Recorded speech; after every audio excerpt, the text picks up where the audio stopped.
supplied by our friends at Old Slow Barbecue. They all accept cash, credit cards, and vouchers. And you can do what a lot of us do. You use that QR code and order from your phone. They'll text you when their food is ready. You don't even have to wait in line.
We welcome you up north to sunny San Luis Obispo for some more Conejo Oaks baseball. I'm Max Schwartzberg, joined by Josh Mechanic here in the broadcast booth, ready to take you through this afternoon's contest against the San Luis Obispo Blues. The Oaks have won 7 straight and sit a game ahead of the Foresters for first place in the CCL South. The Blues remain in second place in the CCL North and have played good baseball as of late, winning their last 4 contests. The last time these two teams met was 10 days ago, and the Oaks cruised to a 9-2 win, and Conejo looks to continue this season-long hot stretch, as it seems, as we enter the final week and a half of the season before playoffs. Because Friday's contest against the Saints was suspended, the Oaks have a chance to notch their second undefeated week of the season with a W today. Josh, what did the Oaks have to do to send these Blues fans home sad? They just have to continue to work off the backs of some really hot pitching. We've seen the staff all summer really excel for the Oaks, but they've been extra dominant as of late. If it wasn't for the 2 runs allowed in the 9th inning against the Pirates yesterday, it would be a full week of games where the Oaks pitching staff allowed 5 runs or less. And just because of that, it's made hitting for the Oaks easy. They just need to score at least 5 runs, and they know that they're going to get the win, which we know this offense is more than capable of doing. Well, on the bump for the Blues is Parker Howell, coming in with a 4.67 ERA over 17 and a third innings. You know, one of his problems has been the walks, 5.2 walks per 9. He's been also hit around quite a bit, still 16 hits and 17 and a third, so you always like pitchers not having more hits than innings pitched. But at the end of the day, the Oaks offense, it's been really stellar all season long. This is a good opportunity for the Oaks to notch that undefeated week and continue to just dominate these teams as they head towards the playoffs starting seemingly very soon, over a little bit over 10 days as it might look. But a beautiful day out here in San Luis Obispo. The Oaks looking to continue their dominance they've had really the entire season. Leading off is Lucas Danielwitz, who had an amazing feat yesterday. He had 7 at-bats, 7 plate appearances, I should say. We did some research, and the record for Major League Baseball, at least, is 8 plate appearances in a game, as the first pitch to Lucas misses downstairs for a ball. 5 minutes past the scheduled start time. 2:05 first pitch, but nonetheless, it looks like a pretty full house here in San Luis Obispo.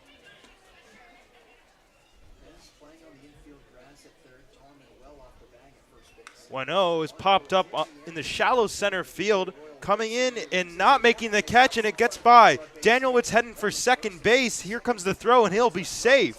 Hustle double for Lucas Danielwitz.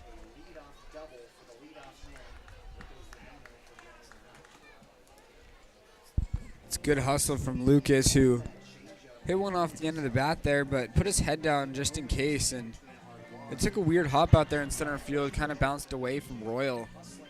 And Danielwitz never hesitated and cruised into second. Well, we've seen smart base running from this Oaks team really all season, and there it is again. Danielwitz always thinking about the extra base right out of the box, and he's been swinging a better bat. While it's not the hardest hit ball, he'll take that. Ball 1 to Kai Caranto, who's, I believe, 5 for his last 5 at the plate? I think it's 4 for his last 4. 4 for his last 4. He pinch hit on Friday night's game in the 8th inning, picked up a double down the left field line. Since then, came into the game yesterday as a pinch hitter, went 3 for 3. As he pops this one up into shallow center field, Royal is there. He'll make the catch to a couple steps to his right to retire Caranto. 1 out. Danielwitz remains at second base. They're finally able to retire Kai Caranto. And it's not like he was picking up cheap hits either. It was 4 line drives for Kai.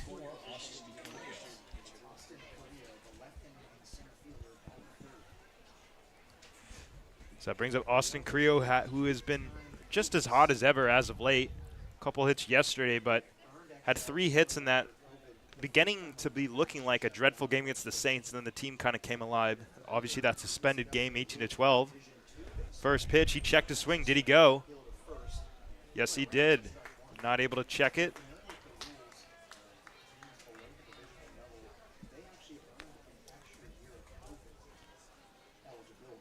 Carrillo has an on-base percentage over .500 this summer. 24 walks to just 12 strikeouts. A 1 pitch bouncing in, a good block by Goff. Just briefly gets behind him, but not too far.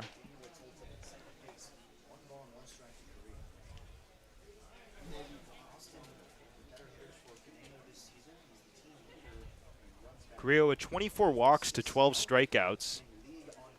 That's actually now officially double, which is pretty much unheard of already to be over the walks than strikeouts. And then you go double, that's Austin Carrillo. And he almost gets hit here, has to get the face out of the way. Fastball running up and in. So the count will swing in Carrillo's favor, 2-1. Carrillo playing in his 4th season for the Oaks. So he's had a lot of experience here. Of course, the Oaks only traveling to San Luis Obispo once, with the Blues moving up to the CCL North for the first time ever, now in 2024. As Carrillo slaps this one foul third base way. Yeah, the Oaks have become acclimated to Sinsheimer Park here in San Luis Obispo, but this year, these new players here for the first time, they also get to hear the fun tradition at Sinsheimer Park with 2 strikes. We're going to hear all these fans chanting hot sauce. Danielewicz at second, the 2-2 to Austin. Upstairs, 3-2. So here, anytime there's a strikeout, so each fan has a ticket or whatnot that has a specific number. And for every strikeout, there's a number that's picked that gets a bottle of hot sauce. So anytime an Oaks player or a visiting player is in a 2 strike count, all the fans are going to be yelling hot sauce. Well, we hear it a little bit now. Howell takes a look back at Danielewicz and delivers the 3-2, and Carrillo fouls it off just barely at the plate. Carrillo barely touched that pitch. Not an easy guy to strike out, but it did look like Howell might have done so. Kind of like an emergency swing there. I think Austin was guessing something else, but that's why he's such a good hitter and hard to strike out. He's able to really spoil anything, even if he didn't think it. Payoff pitch again. And he definitely swings and misses this time. Fouled into Goff's mitt. Kind of a similar looking swing in the first strikeout of the day for Jackson Howell. Yeah, almost an identical pitch and swing from Austin. This time the catcher is able to hold on to the foul tip.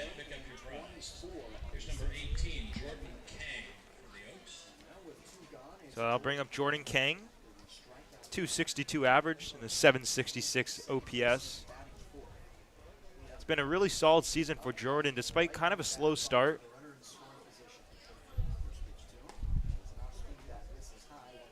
Fifth on the team in runs batted in for Jordan.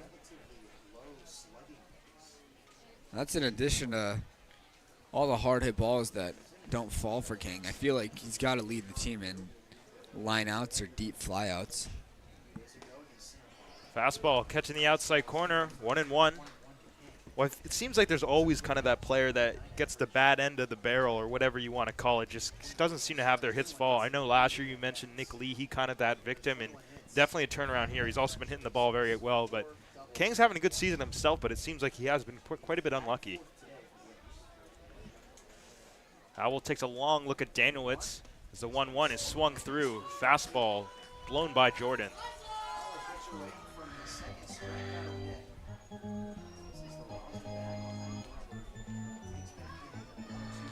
Seems like it's always packed here at Sinsheimer Park, but there is a section behind the first base dugout that is just completely empty. Kang just gets a piece and fouls this up to the right, out of play. Right by the taco truck.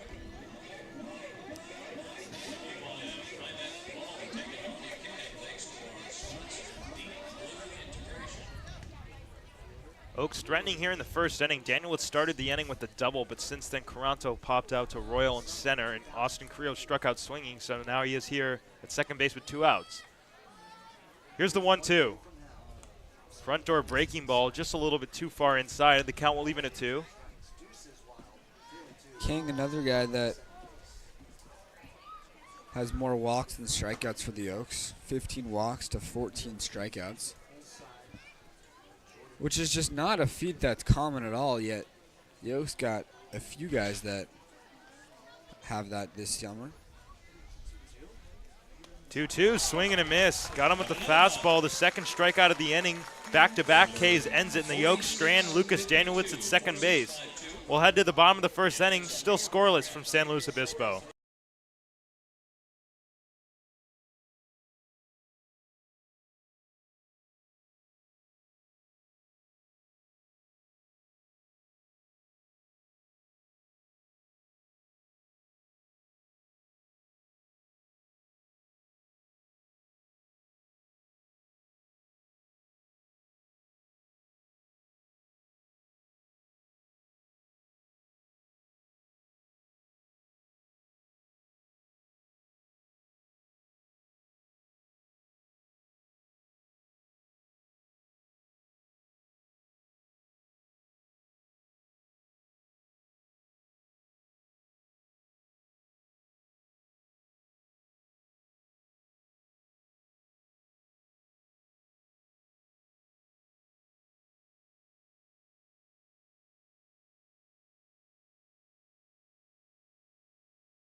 Bottom of the first inning. Colin Clark on the hill for the Oaks, looking to continue his really excellent summer so far. Joined the team late, I should say, but since joining the team, he's been pretty excellent. He's been striking out a lot of hitters, limiting walks, and kind of a dream pitcher to have for Coach Solis. A 1.29 ERA over 14 frames as his first pitch misses way outside. Looked like a slider that he kind of just lost the feel for. Well, yeah, with Clark, you mentioned not a guy who walks a lot of hitters, just 2 walks in 14 innings. And what comes with that is usually a lot of weak contact, but also not a lot of strikeouts, which isn't the case for Colin. 20 strikeouts in 14 innings, giving him a 12.9 strikeouts per 9, in addition to just a 1.3 walks per 9. Falls behind here of Ethan Royal, 2-0. Misses inside, 3-0. Kind of an unusual 3-ball count, especially so early in the game from Colin Clark.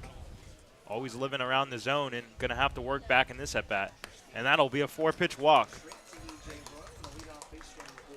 Ethan Royal gets things going with a walk for the Blues, and that turns it up to Sam Arden. After Arden, Brendan Comerford and Cooper Witten, the 4-hitter in left field. Parker Goff behind the plate will bat 5th. Zach Tellerman at first base, he'll bat 6th. With Giovanni Blanchette, the right fielder, batting 7th. Sebastian Lopez at third base will bat 8th. And Gavin Constantine rounds out the starting 9 at second base. For Clark, that could just be a wake-up at-bat. I don't expect anything like that to happen. Probably just an anomaly for Clark.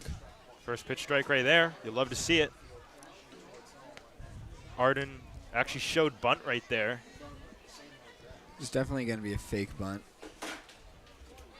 Cooper Sheff not playing even, but just kind of a normal third base double play depth. Front door breaking ball right on the corner. 0-2. Yeah, this is what you expect from Clark, just pounding the strike zone. And that is his first strikeout, a little 3-pitch mix. Good morning, good afternoon, good night.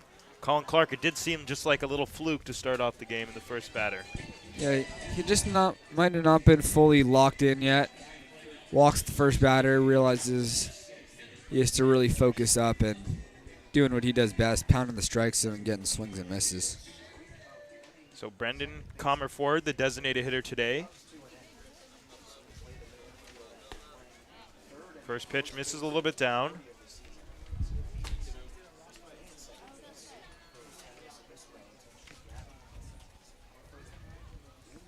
We did not see Comerford in the game against the Oaks about 10 days ago.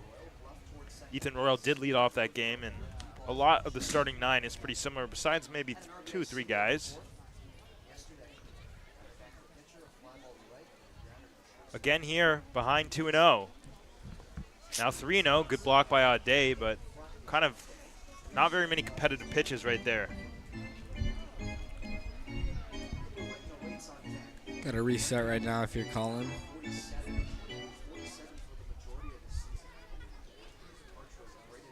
Royal on first, the 3-0 pitch misses downstairs, so really rare start to this game. 2 walks in the first 3 hitters for Colin Clark, who had walked 2 guys through his first 14 innings. So all year. Not what you expect to see from Colin. And those low walk numbers is exactly why he leads the team with a .786 whip. And this is a team that is very good at limiting base runners. As a whole, a 4.2 team ERA, which is pretty impressive. So now 2 on for the number 4 hitter, Cooper Witten. First pitch misses outside. That was a competitive miss. He just doesn't get the call. After a 4-pitch walk, you know that the hitter is going to be patient. Witten off to an 11 for 45 start, 244, but he is slugging 467, so the batting average isn't that high, but the OPS at 870. Leads the team with 3 home runs. He's got that on-base percentage and slug both over 400, which is why his OPS is so high.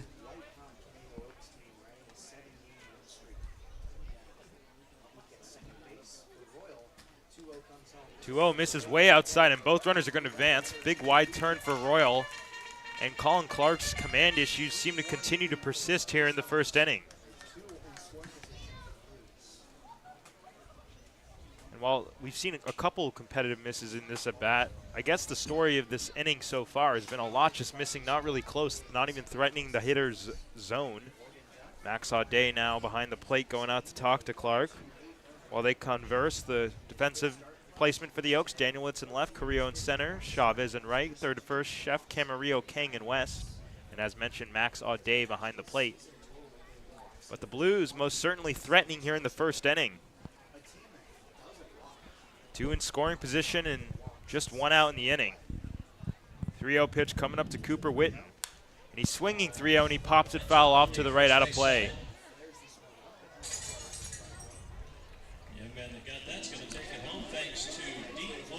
As it's only the first inning, the Oaks are keeping their infield back. Willing to trade out for a run in this situation, but if they get into a 2-strike count, it wouldn't surprise me if they bring the infield in. 3-1 on the ground, left side. Camarillo thought about coming home, but he'll fire to first across the diamond. Run scores. But an RBI ground out for Cooper Witten. Ball was hit sharply. Camarillo looked at home, but realized he was a little too deep in the hole to make a risky throw to the plate. Decided to make the sure out at first.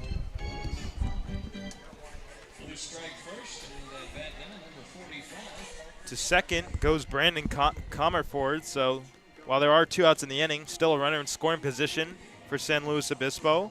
This brings up Parker Goff, the backstop, who also caught against the Oaks in the game that the Oaks took 9-2 about a week and a half ago.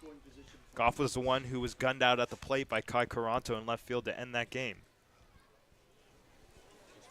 First pitch, breaking ball, drops right in there for a strike. Good job by Clark to jump ahead.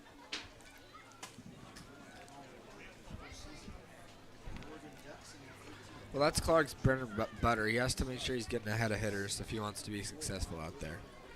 Goff 13 for his fourth 42, 3-10 start at the plate.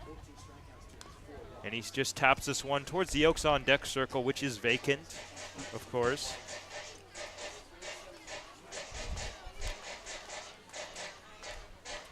Goff has been one of the better hitters for the Blues. Hasn't been slugging a whole lot with 13 hits, just 4 extra base hits, but been doing it all for the Blues. Clark with the 0-2. And a swing and a miss. Blew it by him. Second strikeout of the inning. The Blues do get a run, but Colin Clark escapes a runner on second jam. We head to the top of the second from SLO. It's 1-0 Blues.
Back here in SLO, Josiah Chavez going to lead it off, playing in his third game for Conejo. Had a really nice day at the plate yesterday. It was an Oak 2 summers ago in 2022. So he takes down low for ball 1. Jackson Howell tossed a scoreless inning against the Oaks, although he got into a little bit of trouble. Lucas Danielitz popped a hustle bloop double, and then since then retired the next 3 batters in order.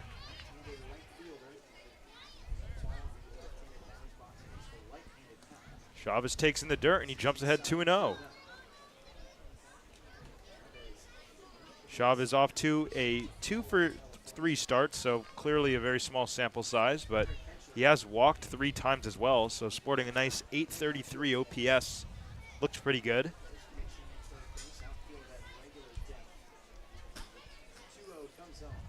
2-0 pitch, catches the corner. Looked like a fastball from Howell.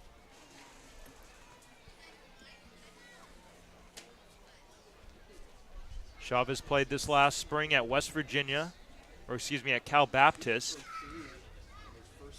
Just played in 25 games as he swings through a fastball there, and the count will even at 2. Chavez currently in the transfer portal, but a really good left-handed hitter who is a primary outfielder but can also do some catching a little bit. And that'll miss outside, and the count runs full.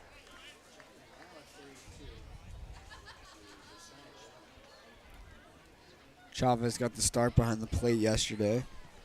With the Oaks running a little low on catchers right now. Payoff on the ground, right side. Tallerman at first on the line. He drops it, and now he flips over to first and recovers just in time to get Chavez by a step and a half. 3-1 put out.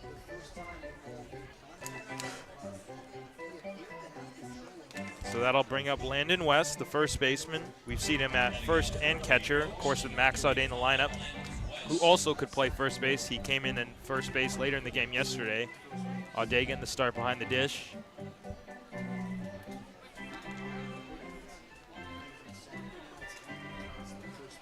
The Oaks have 2 catchers in the lineup, or I guess 3 if you include Chavez.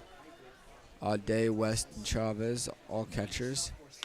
As West pops this one up in shallow right field, Constantine going out, and he's calling it and catching out number 2.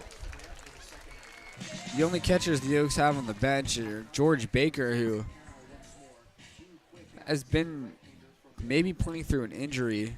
We're not entirely sure. He did leave the game early yesterday. And then also, Mario Franco is on the roster. He's been the bullpen catcher for the Oaks, but in case of an emergency, he is available. And anybody that's involved with the Oaks organization knows how cool it would be to see Mario in a ballgame. Audet takes at the knees for strike 1. Looks like a breaking ball from Howell. Audet just getting it going, a very small sample size, 5 for his first 25, although he was pretty stellar last summer with a couple of home runs for the Oaks. The catcher out of St. John's. Max is currently in the transfer portal as well. I know that he'll be making his decision pretty shortly. 1-1 is looped into right field. Blanchette will come in, but he'll play it on a hop. A very low exit velocity single extends the inning for the Oaks.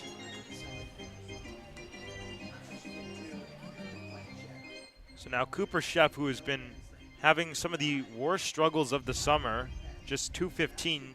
He was an all-star in the CCL because of his hot start, but has since just really struggled at the plate, looking to get anything going. We know it just takes one, but the frustrations have definitely been boiling for Cooper. Ooh, it's been almost 2 weeks since he's gotten a hit, it feels like. Has not gotten a hit since before the showcase game. As there he you lines go. this one into right center field for a base hit. Audet going to try to go first to third, and Cooper Sheff, Josh speaks it into existence. It's over. Yes, Cooper. He's been swinging it well lately, which is just why it's been so frustrating for him. Hasn't been getting the ball to fall. Been taking his walks when he's not been getting pitches to hit, and he's finally able to break out of the slump. And this brings up Alon Camarillo coming off a player of the game nod yesterday. 4 hits, 4 for 6 on the day. A couple RBIs and a double.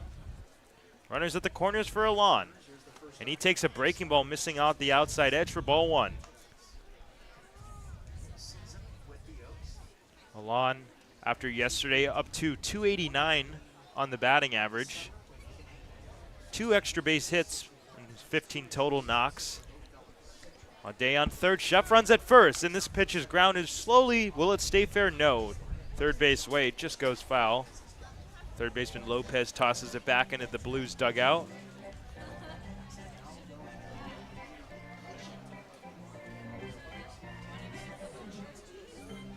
Alon had quite a bit of a rough start to the summer, but was able to really turn things around come the end of June, and then in July, especially in the late weeks, he's been kind of a different animal. Oaks threatening here as a 1-1 misses outside. Catcher Goff took a big look at Sheff, who tried to steal on the pitch prior, kind of threatening him with a potential back pick. 6 ribbies for Alon in the summer and looking for some more. Pickoff play at first, Sheff back with the slide. Sheff, the new UNLV Rebel. 6 bags stolen for Cooper on the year. That's 3rd on the team. Sheff runs at first. The pitch is swung on and missed. The throw down is second. Not in time. Cooper Sheff swipes second base, and now 2 runners in scoring position for the Oaks. That's stolen base number 7 for Cooper this summer, and it gives Camarillo a chance with 2 men in scoring position now. Audet on third, Sheff on second. The Oaks looking to crack into this lead for the Blues. The 2-2 pitch misses upstairs. Looked like he wanted to go to the breaking ball, but just getting too far under it. No walks today for Howell, but 10 and 17 and a thirds of 5.2 walks per 9, kind of living dangerously. 2 in scoring position for Conejo.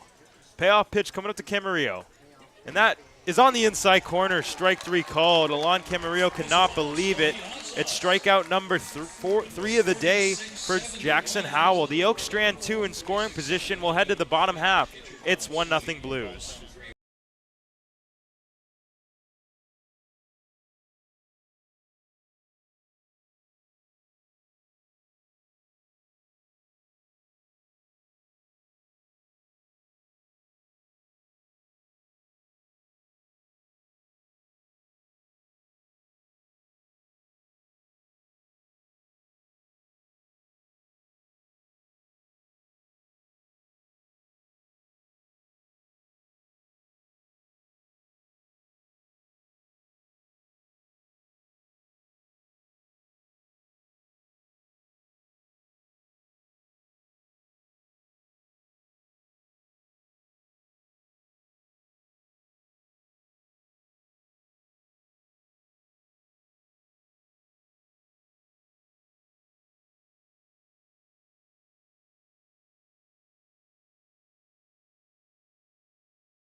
Bottom of the second here from SLO. Blues on top 1-0. Colin Clark going out for another inning of work. Allowed 1 run back in the first. RBI ground out by Cooper Witten.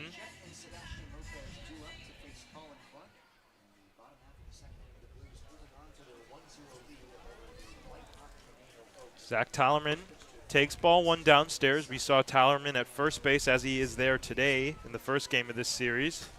Or I guess the first game of the season series a little bit ago.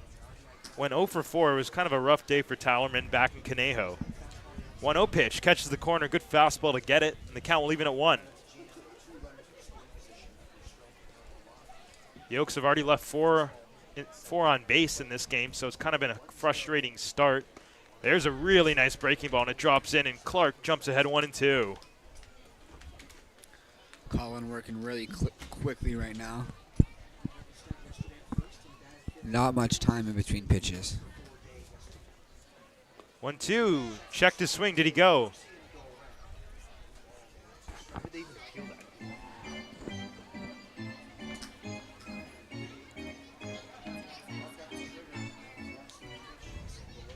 Tallerman off to a 280 start.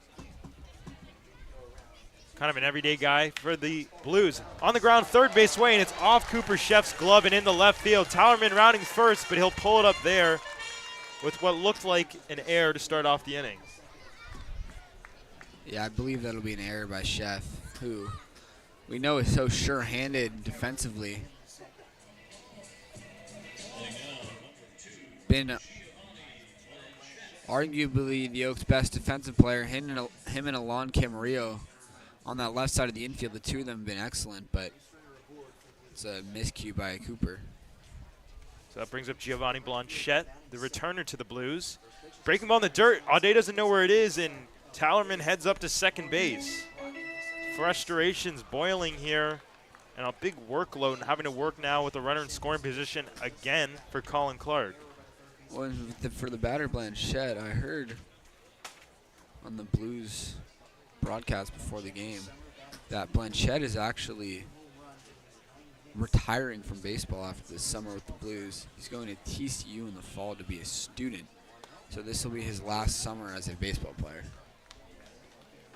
You know, guys love this game, but sometimes they may realize that they just want to really focus on academics because, being a baseball player, especially in the summers, you can't really get those internships because you're always going to the games. And at some point, baseball ends for a lot of guys. Front door pitch misses, apparently. It looked pretty good. They didn't catch it, so that might have cost the call. But it's a hard thing to do no matter what, even if you're ready to, take that next step, go to the next chapter, because baseball, it's been these guys' identity for really their entire lives, and to just kind of take it away, it's like a part of you dies. 2-1, swing and a miss. Breaking ball, slider looked like on the outside edge. Really nice movement across the plate.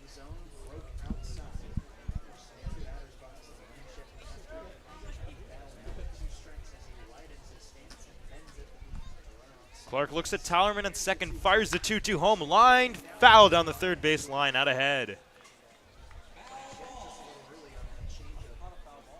Charlie Decker in the bullpen going over to hustle to grab the ball, which is kicked into the left field warning track. I don't think anybody noticed it now, and Lucas Danielitz realizes he's going to go toss it over there. Pretty good amount of foul ground here. I'd say maybe a little bit more, or at least on the first base side, it looks like a little bit more than there is at Spark-Anderson Field. Pretty close, though. Both here and Spark-Anderson Field have a lot of foul territory. I've noticed the backstop is huge. Yeah. 2-2, popped up in the shallow left center field. Camarillo going on, kind of backpedaling, and it's going to fall for a bloop hit. Tallerman had to wait to see if it would fall, so now he'll just go up to third in a bloop single for the SLO Blues. Well, obviously that's frustrating for the Oaks, but it kind of evened things out as we saw Lucas Danielitz led the game off with that very similar hit off the end of the bat, blooper in the center field. So now Sebastian Lopez, the third baseman, also played third against the Oaks in the first game of this season series. Tallerman on third with Blanchette on first. Still nobody out in the inning as Clark fires in a first pitch fastball down El Centro for strike one.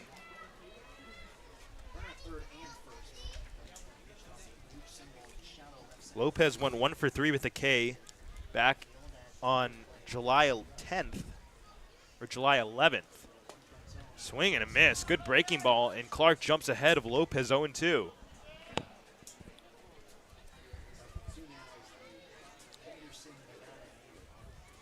The Oaks still without Tommy Kedlinger for the second straight day.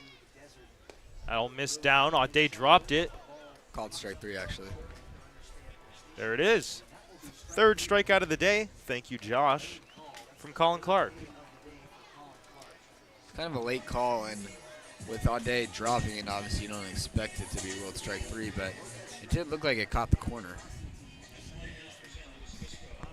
So Gavin Constantine, the second baseman, rounds out the starting nine here, and all of a sudden the Oaks one pitch away from getting out of this jam. Now Max is going to head out there. Constantine, it's been a pretty rough summer. 8 for 44, a 182 average, slugging just 250. Playing in his 16th game for the SLO Blues this afternoon. Really nice day out at the yard. A lot of families, kids, enjoying a CCL summer ball game as we approach late July. Kind of hard to believe. I mean, personally for me, I remember, going up June 3rd to Thousand Oaks to get ready, preseason workout. Season's just, it's been a blink of the eye. 0-1, fouled off to the right out of play. It's actually 1-1 count now. It was a 1-0 pitch. Blues baseball's free foul ball today is Deep Blue Integration. The second straight inning, the Blues threatening, but Clark looking for a little 6-4-3.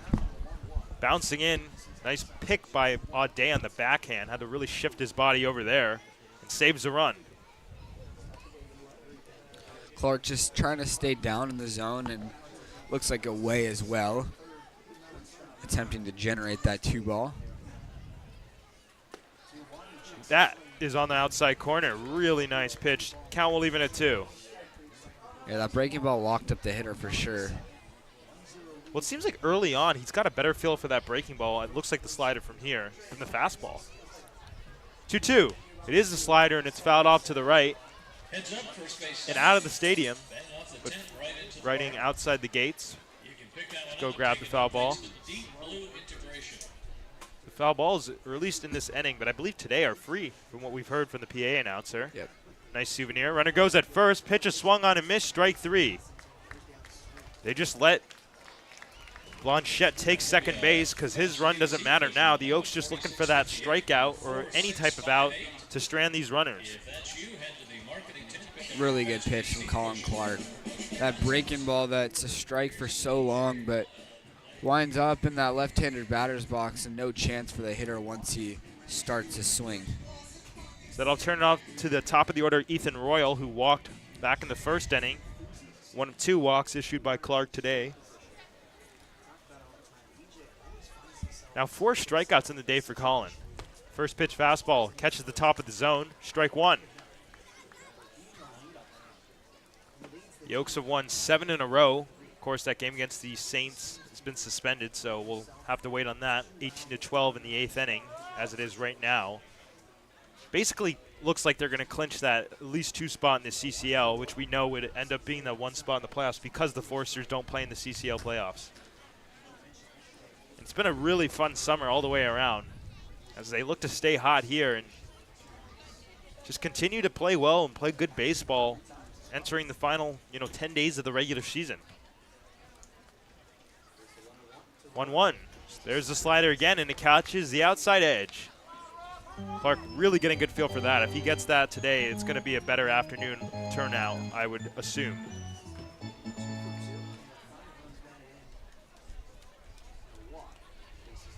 Royal hitting .294, has 1 home run, 19 RBIs. That leads the team.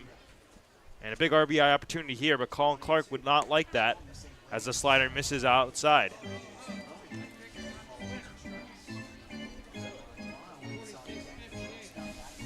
Kind of opposite the Sparky Anderson field. The wind here blows right to left. You can see from the American flag out in center field. So different look, although it is a pretty big yard all the way around. 2 in scoring position, and the 2-2 pitch coming up to Royal. He got him swinging. Colin Clark ends up striking out the side, make it 5 on the day, and a big jam escaped here in the 2nd inning. We'll head to the top of the 3rd. 1-0 Blues. The Oaks looking to get on the board.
Top of the 3rd here from San Luis Obispo.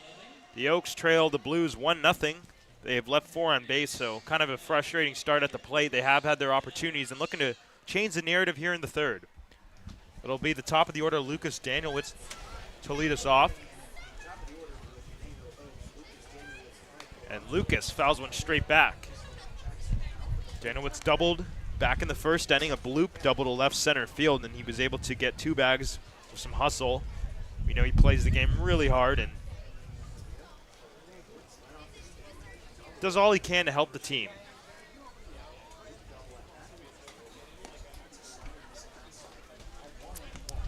I feel like that's a really common MO with Oaks players. Coach Solis likes those guys that are always willing to take the extra step, put in that extra work, wanting to take the extra 90 feet.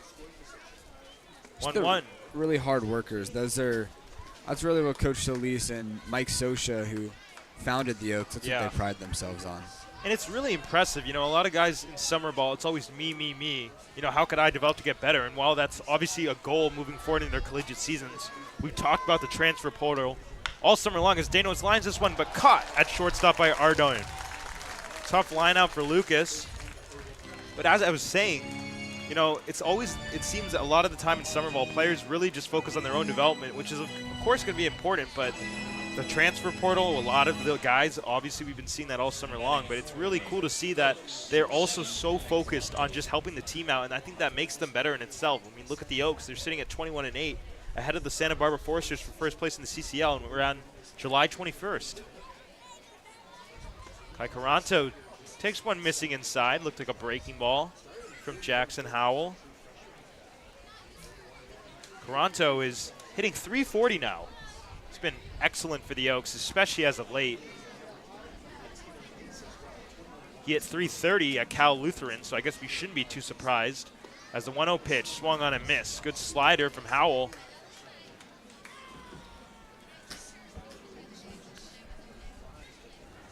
The Oaks, this just shows how much of a deep lineup it really is, because Caranto is not even necessarily an everyday guy.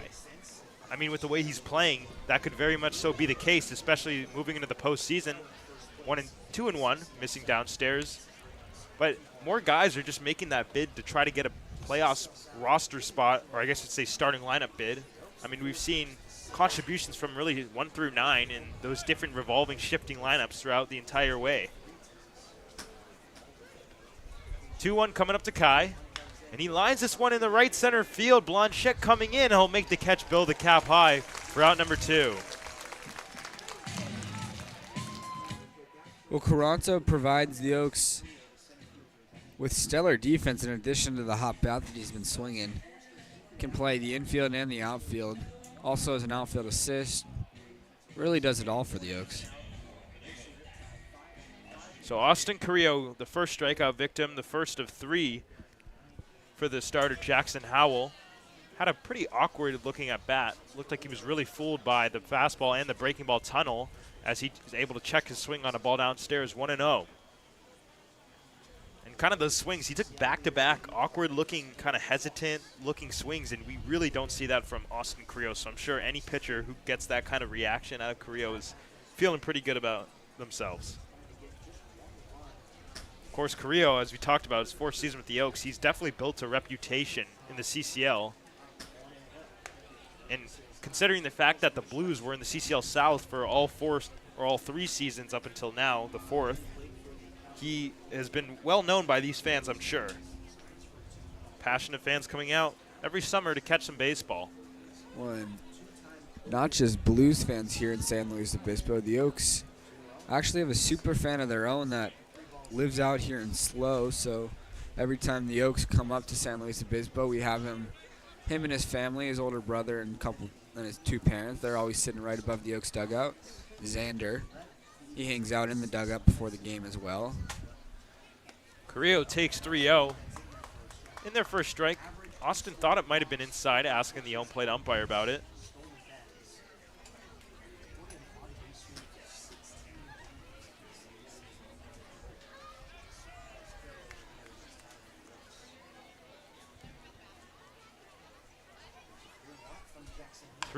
Chopped foul first base way. Ooh, almost hit a photographer. There's not a big opening here at the dugouts, but it snuck through. And yeah, kind of the perfect spot. Or yeah. The non-perfect spot. Yeah. Wrong place, wrong time, it seemed. Had to get the camera and the body out of the way of that one. Count runs full. Nobody on, and the payoff pitch coming up to Carrillo. And he strikes out for the 2nd time today. Hot sun. Third strikeout in total for Jackson Howell. The Oaks go down in order here in the third inning. We'll head to the bottom half, 1-0 Blues.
Bottom of the third here from San Luis Obispo. 1-0 Blues, and it'll be 2-3-4 for this Blues lineup. Colin Clark out there going for another inning of work. 5 strikeouts on the day. Has walked 2. That was back in the first inning, but besides that, a little bit of trouble in the last inning, but definitely didn't get helped by the defense. Error by Cooper Chef kind of put some pressure on him from the start, but he had a first and third nobody out jam and is able to get it out of it unscathed.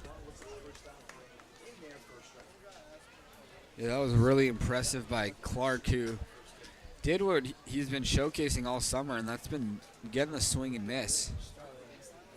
We saw him make a start where he had punched out 9 a couple weeks ago. As this is lined into left center field, Carrillo was thought about diving, but he pulls it up and plays it on a hop.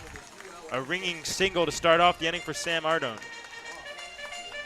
That's the safe play out there in center field by Austin Carrillo. You could see that he was thinking about laying out, but had he not been able to get there, and it would have been close, that ball would have been rolling for a while. Yeah, well, Daniel wasn't able to get quite behind him, so that whole backup would not have been available. Should mention, we talked about it, Tommy Kendlinger not in the lineup again, but Jack Brooks is sick, so he's not here today either. Tommy is here, but not in the starting lineup at least. First pitch misses to Brendan Comerford. Comerford walked the second walk of the outing. Back in the first. Was stranded at third base after Parker Goff struck out to end that inning. And he jumps ahead here, 2-0.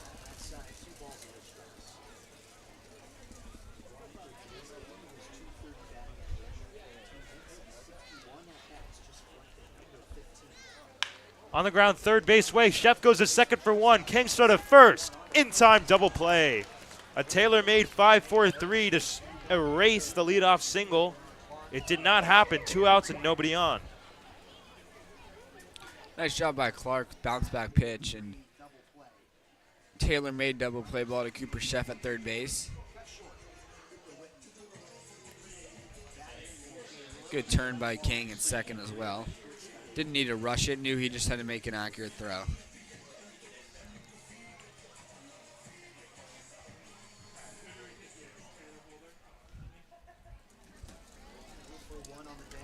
Cooper Witten, the left fielder. He picked up an RBI in his ground out to Alon Camarillo. Plated Ethan Royal. The Oaks in the first inning did not have their infield in for obvious reasons. They would have rather traded 2 outs for a run because there was a double play opportunity, and also it's just the first inning. And they trust their offense. 1-0 is laced into right center field. Carrillo coming on. He'll make the catch. Into the right center field gap. So Clark ends up facing the minimum. We'll head to the top of the fourth inning. It's 1-0 Blues.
Head here to the top of the 4th inning. Jordan King leading off. It'll be 4-5-6, so still in the heart of the order. But the Oaks still trailing by 1. King struck out swinging his first at bat, and he swings through this one.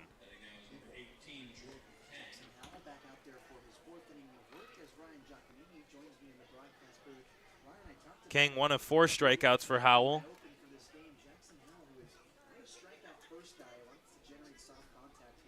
Howell just a 5.7 strikeouts per 9, so not usually his game, but has been getting it done here as that front door pitch drops in there, and he all of a sudden will jump ahead of King 0-2.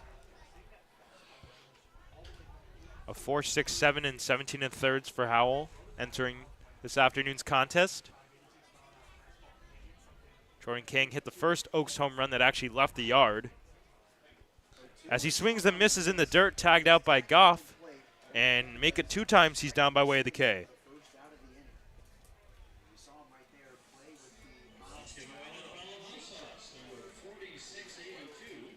Howell has been very effective today.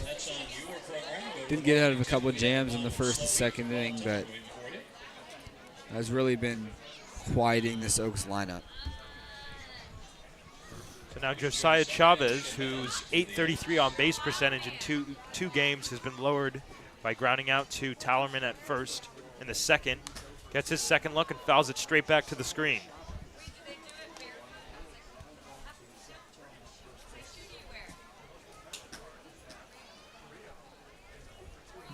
Outfield pretty much straight away.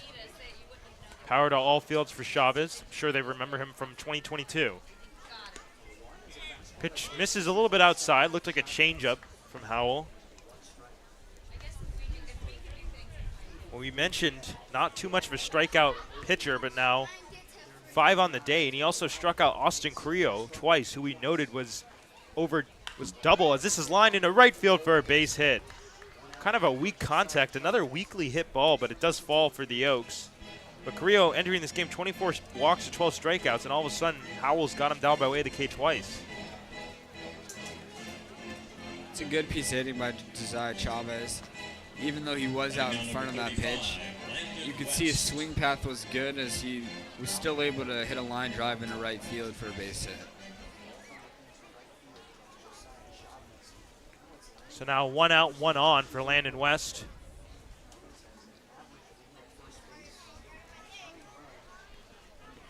And Landon grounds this one third base way. Diving stop by Lopez. He'll go the short way at second. An incredible play.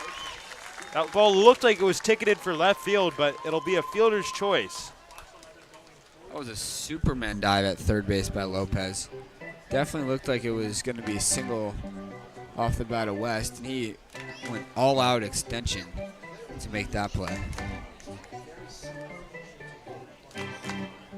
This is number 8, Max. So that'll bring up Max Audet, who singled, got the second hit of the game for the Oaks. Back in the second inning. First pitch changeup, misses downstairs. Looked like it was below the knees if I had to guess from here. Of course, it looked pretty good, but not really any bargain or hesitancy from Howell on the mound. West on first. 1-0 to Audet. Fastball catching the outside corner for a strike. The count will leave it at 1.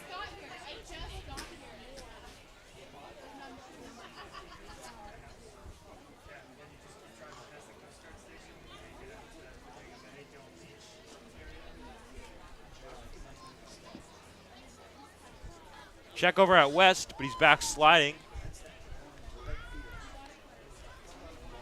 Kind of a lot of pickoffs early on here in the early goings. The Oaks have had their share of traffic on the base paths. They've left 4 on base.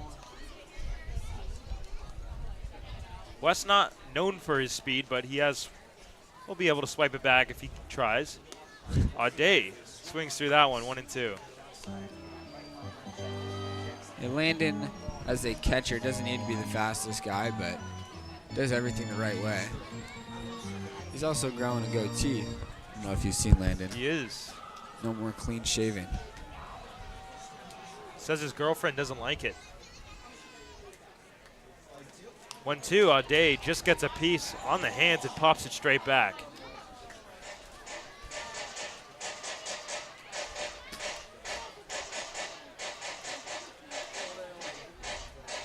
Before the game, me and Josh went down to the barbecue station. We both, well, he got a tri-tip sandwich, but Landon and I both got hot dogs, and I've got to say, these are some of the biggest dogs I've ever seen. As Audet ropes this one, foul. Wow, that was really close. From here, I thought it was fair for sure. Yeah, that was really close. It definitely had chalk in front of first base, but as it scooted towards the back, it might have been in foul territory. And he's got a better view than us. He had to jump over it. Yeah, Went straight through the wickets. True. No protest from Coach Solis or anyone in the Oaks dugout. So a really hard EV, but nothing to show for it from Audet. Here's the 1-2. And that's going to get away through Goff's legs, and West goes to second base. All of a sudden, the tying run is here in scoring position in Landon West at second.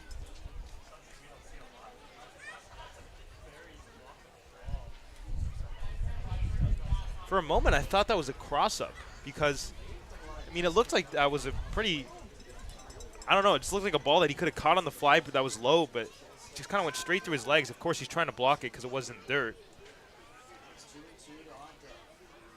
2-2. Misses downstairs. Maybe even a little bit in. The crowd here really wanted it. Looks like a strike according to the TrackMan zone. Second life for Max Audet. Big spot in this game. The Oaks looking to tie the score at 1. Landon West on second. The payoff to Audet. And he grounds one first base way. Tallerman has it in fair territory, and he'll toss it over at the last second to retire the side. The Oaks strand Landon West on second base, their 5th left on base of the game. We'll head to the bottom half of the 4th. 1-0 Blues.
We head to the bottom half of the 4th inning.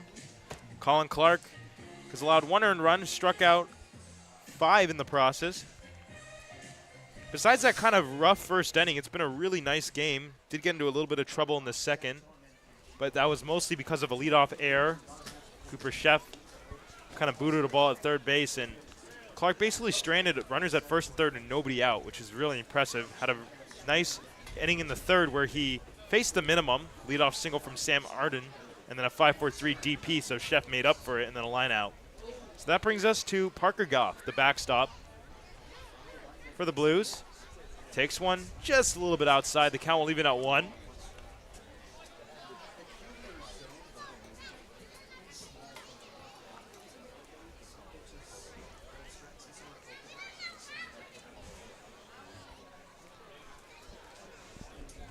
Here's the 1-1. Breaking ball, catching the outside corner for a strike. Clark being kind of stubborn. He missed with that pitch and went right back to it and is able to get it right on the corner. He's got a really good feel for that breaking ball today. Yeah, he does. Seems like he's able to locate it wherever he wants to. Here's the 1-2. That'll just miss outside. Looked like it did miss. We don't have the TrackMan in front of us, but we're able to kind of ask back behind the room because there are a couple screens up behind us.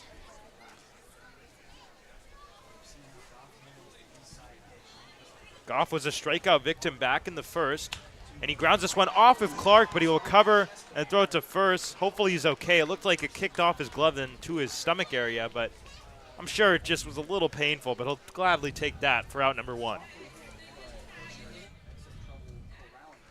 It's exactly how you're taught to body up a ball. I mean, took it right off the chest to Clark, and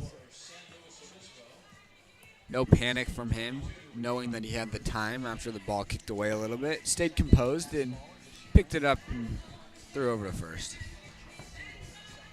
So I bring up Zach Tallerman, who reached on that air by Cooper Chef. Back in the second. And I'll take a first pitch ball upstairs. Tallerman represented the Blues in the CCL Showcase game on Wednesday. And he jumps ahead of Colin Clark 2-0.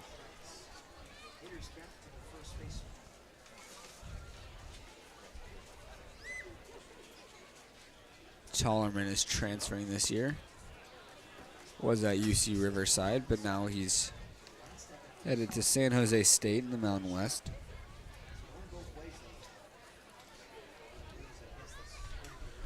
Ahead here 3-0. We'll see if he has the green light. He is taking, and he takes in their first strike.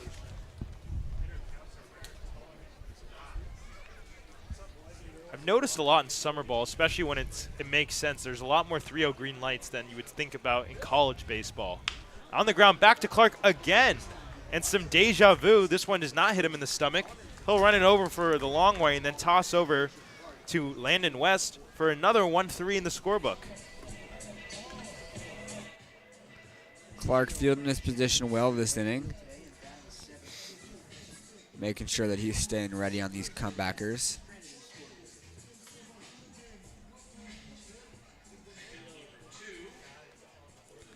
It's always got to be so scary as a pitcher.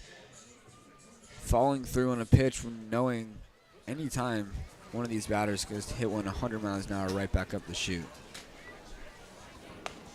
First pitch, fastball, misses a little bit up. Giovanni Blanchette singled back in the second. And that's what placed runners at first and third with nobody out. It was a bloop single, kind of like Lucas Daniel, which is in a similar area, left center. 1-0 is fouled straight back to the screen. Kind of a challenge fastball there from Colin Clark.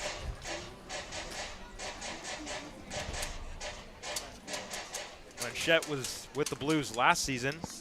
Kind of got a couple returners in their starting lineup, or just on their roster in general.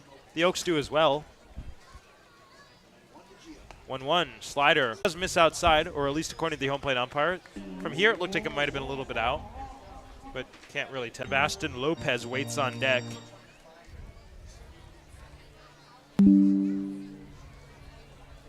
Payoff pitch misses in the dirt, ball 4. The third walk of the day for Colin Clark. And now Giovanni Blanchette has reached in both plate appearances. We apologize right now for the spotty stream. Not entirely sure what happened, but We know that it cut out for that one batter now, or sorry, the one pitch. And now it still doesn't look very good.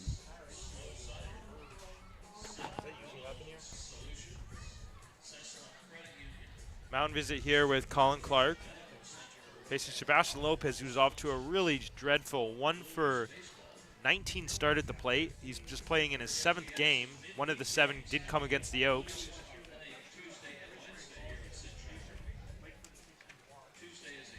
His one hit actually came against the Oaks in the 3rd inning of the game on July 10th, or July 11th. Just go down sometimes, like the spot, the frames. Like we'll just go down on its own, maybe.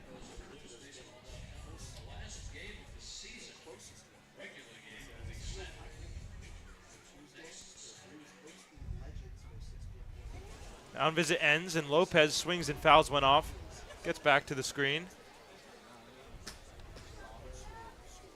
Do understand that there still is kind of a choppy stream, so I'll do my best to kind of give radio play-by-play, at least for right now. Run. Looked like an off-speed pitch, missing a little bit on the outside edge. The count will even at 1. Looked like a pretty good location once again from Clark. Doesn't get the call, but I'm sure he'll be pleased with that spot. 1-1, thought about it, but he's able to check his swing. Looks like he's again going to that breaking ball, slider at least. 2-1. Colin's been pretty consistent in being able to find that outside corner. And now the count will even at 2. Colin Clark looking for punch-out number 6 on the day. Sebastian Lopez was the 3rd strikeout for Clark. Ready with the 2-2. Here's the pitch. And that is on the outside corner, strike 3 called. It is the 6th strikeout of the day, the 2nd time Lopez is down by way of the K. The Blues leave 1 on base. We'll head to the top half of the 5th inning. It's 1-0 San Luis Obispo.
Here in the 5th inning, the Oaks trying to scratch something across. They've been a really dynamite offense that's been held scoreless through the first 4.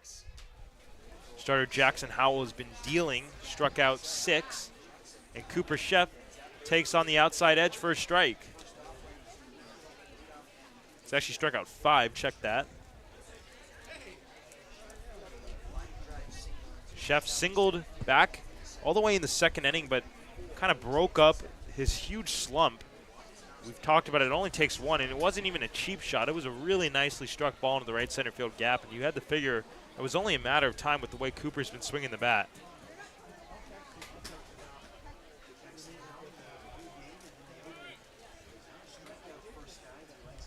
Outfield straight away, the 1-1. Chopped third base way. Lopez has it in foul territory. Do want to make a shout out to our beloved Ryan Stahl, social media manager. Couldn't make it out here to San Luis Obispo today, watching from home.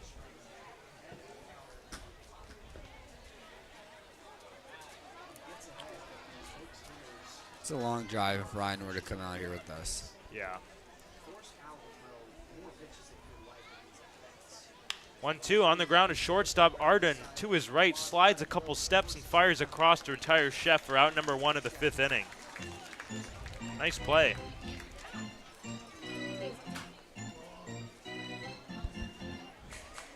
So that'll bring up Alon Camarillo, the number 9 hitter, who was a strikeout victim looking back in the second. Alon pretty frustrated with the call. Looked like it was pretty borderline. Fastball up and in. There was 2 in scoring position. The Oaks have left 5 on base in this game, kind of uncharacteristic of the team as a whole, as Alon goes after a first pitch fastball and swings and misses.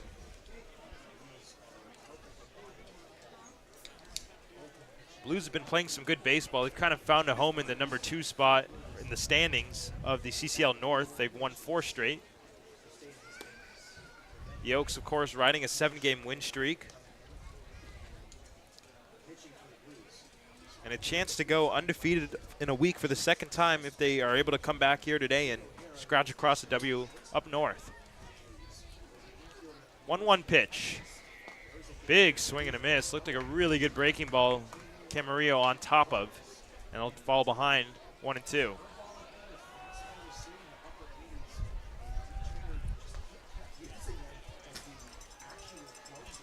Top of the order, Lucas Danilowitz waits on deck.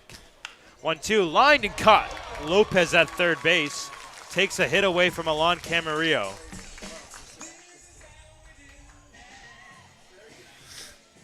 It's a good piece of hitting from Camarillo again. Ball was hit very sharply over to third base, but right at the third baseman. That has got to be unlucky. Really unlucky, actually. Very nicely struck ball. Lucas Danilowitz swings, lifts this one in the air to left center field. Witten going on to the gap. He'll get there and make the catch. A very quick 1-2-3 inning in the top half of the 5th. We'll head to the bottom. 1-0 Blues.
Here in the middle innings, bottom of the 5th, it's a new pitcher for the Oaks. Colin Clark, his day is done.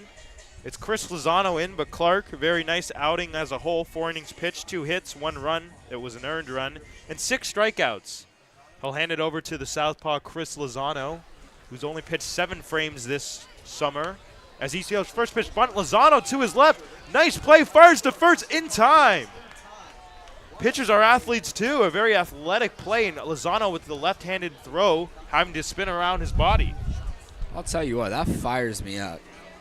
That's a heck of a play by Chris. Heck of a play.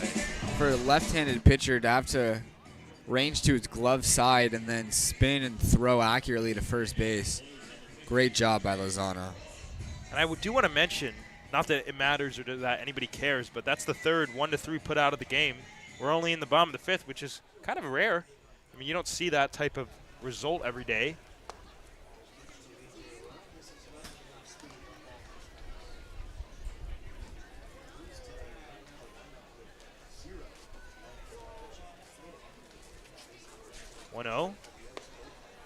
Catches the corner. Nice fastball.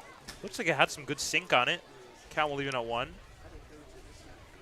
Do want to mention there's no left-handed hitters in the Blues starting lineup, so I guess this matchup works in their favor against Lozano, as a backdoor breaking ball will miss outside, maybe a little bit down. 2-1. Top of the order, Ethan Royal, 0 for 1 with the K. Did walk back in the first. Chopped slowly to Clamarillo on the run. He makes a nice athletic play and kind of a nice, enjoyable what's new moment there. Alon Camarillo making these harder plays look easy. Yeah, you said it. Camarillo is so good at shortstop. That is not a routine play, but Camarillo makes it look so easy. Just a slow roller, has to have good hands and fire accurately on the run, and he does it perfectly. So now Sam Arden, 1 out of 2, singled back in the third, but was the very first strikeout of the day of the victim. Strikeout victim of the day, kind of mix those up, of Colin Clark's first pitch. Misses downstairs for ball 1. Lozano looking for a very fast 1-2-3 inning. To match the very quick top of the 5th by Howell. There's that front backdoor breaking ball, and it drops in for sure that time, so the count will even at 1. Lozano is 6-4-3 over 7 innings, so just working kind of his early frames this late in the summer. Nobody warming for the Blues right now in the bullpen, but they do have a right-hander stretching down there. It looks like Eddie Tierney is ready with his glove, so it seems like anytime there's trouble, he'll get ready to start throwing. We saw Tierney against the Oaks on July 11th. He struggled a bit in that one, but he's been a high leverage guy for the Blues this summer.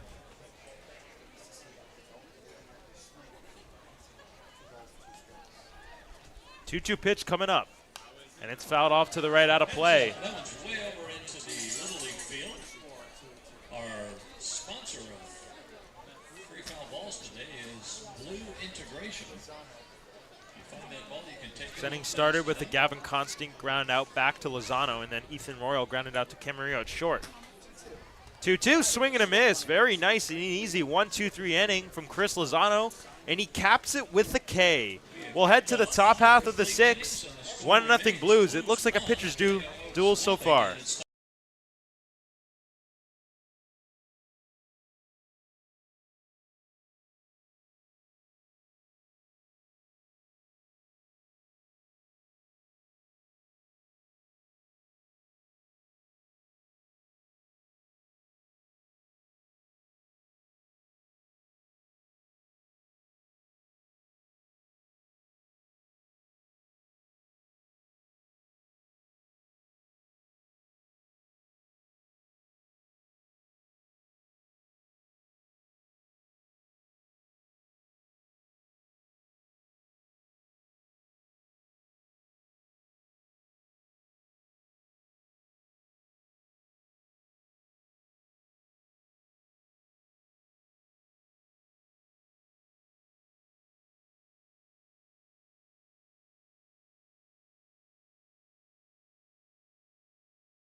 Back here, top of the 6th inning from San Luis Obispo. Kai Caranto leading off for the Oaks. It'll be 2-3-4. Caranto, Carrillo, King. Anybody gets on Josiah Chavez will have a chance. Well, the starter, Jackson Howell, has been dealing against the Oaks.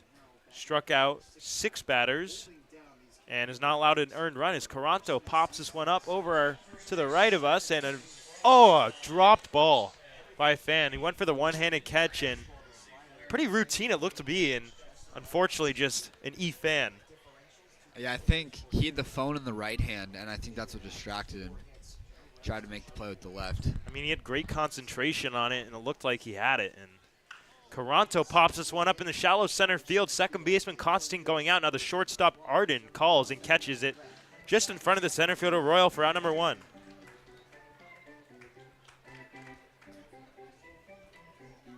So that brings out Austin Carrillo, who kind of unheard of today has gone down both times, struck out both times. Very unusual for Austin.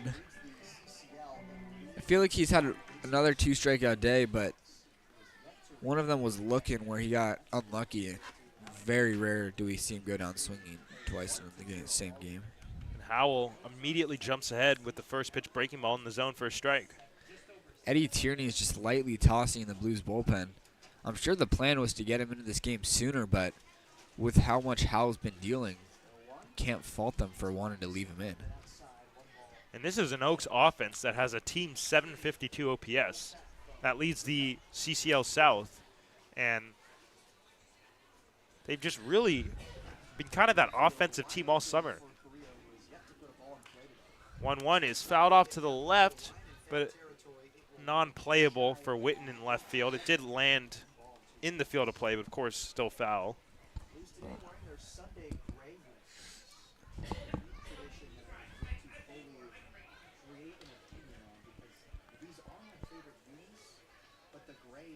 Carrillo at the number 1 spot and runs batted in for the Oaks.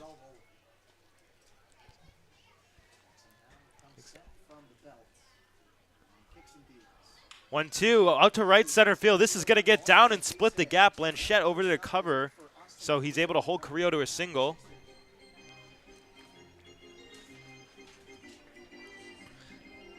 Good job by Austin there. He stays on an off-speed pitch with 2 strikes and really good back control, keeping his barrel through the zone for as long as possible and hitting into right field for a knock. Now Tierney really gets up, ready to start throwing in that bullpen instead of just lightly tossing. Jordan King, like Carrillo, both times, obviously not anymore, a strikeout victim in both at bats, so hopefully maybe a sign of something to come with Carrillo breaking that curse.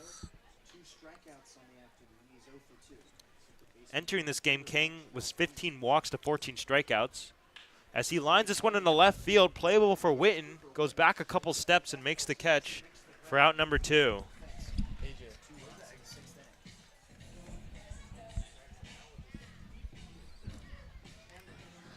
Once again, it's a really good swing by Jordan King, 94 off the bat, right at the left fielder.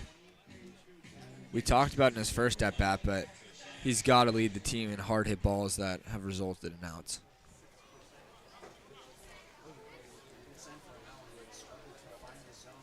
I mean, even yesterday, King flew out to the warning track, 94 right off center the bat, and I left remember, center. yeah.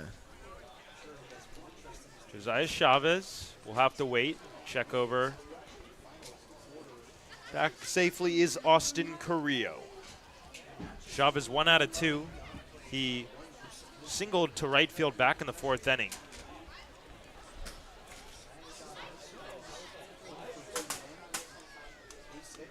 Fastball missing outside. Ball 1. With the Oaks offense being shut down in this game, it doesn't feel like the tying run is on base, but because the pitching staff's done so well too, Austin's on first representing the tying run. Oh. Check back on Carrillo, and he's just safe. That was really close.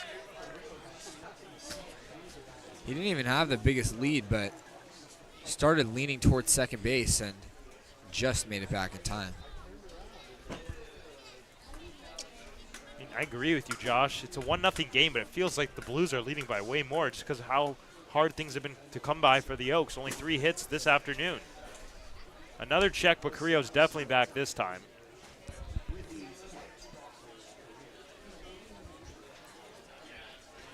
No summer camps on the weekend, so a lot of kids out at the ballpark today.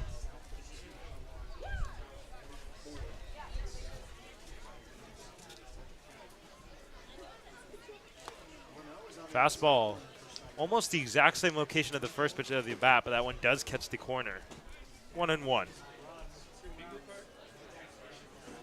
The Oaks have not hit an extra base hit in this game.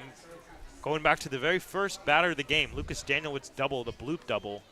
Since then, 2 singles. That's it. And that being ruled a double, just funny because Lucas hit the ball maybe 50 miles an hour off the end of the bat, and it just happened to land in the right spot. Hit it where they ain't. It's the name of the game. Another check on Carrillo, and that's going to get away. Carrillo heading for second.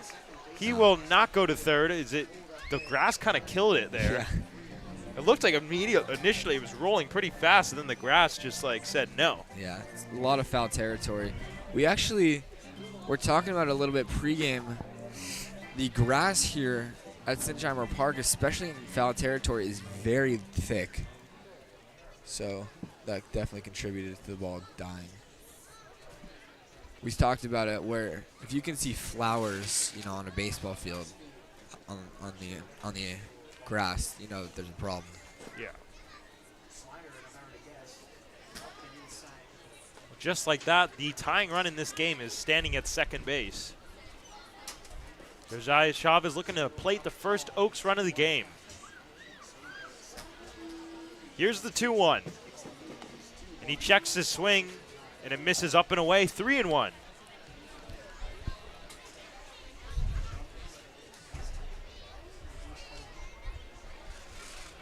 Tying run at second, and Austin Carrillo. Big pitch coming up to Chavez.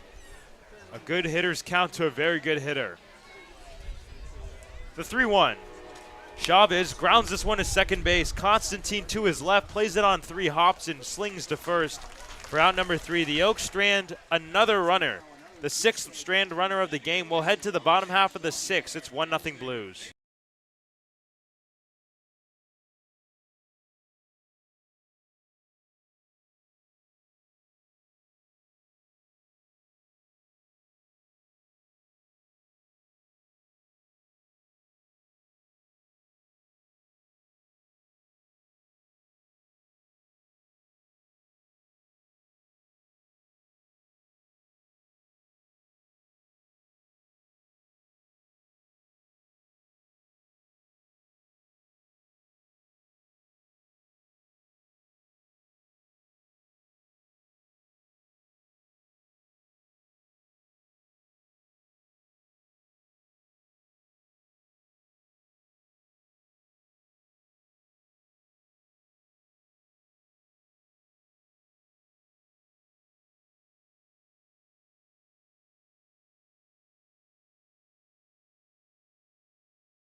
Head to the bottom half of the 6th inning, still 1-0 Blues.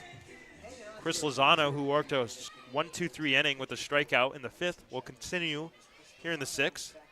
It's the heart of the order, 3-4-5 for the Blues. As Lozano fires a first pitch ball, went to the fastball, but missing down and away. Comerford 0 for 1 with a walk, but he grounded into a 5-4-3 double play back in the 3rd inning. Kind of killed the magic that started off with a single. Breaking ball drops in there for a strike. Really good movement from Lozano, and the count will even at 1.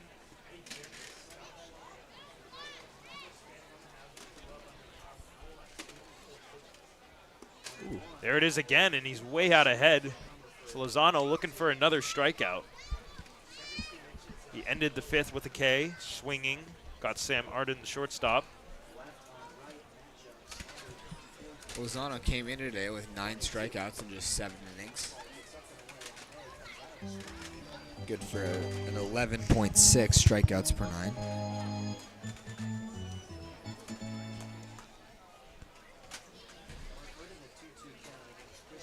Two-two. See ya. Ooh, just misses outside. Try to go with the backdoor breaking ball.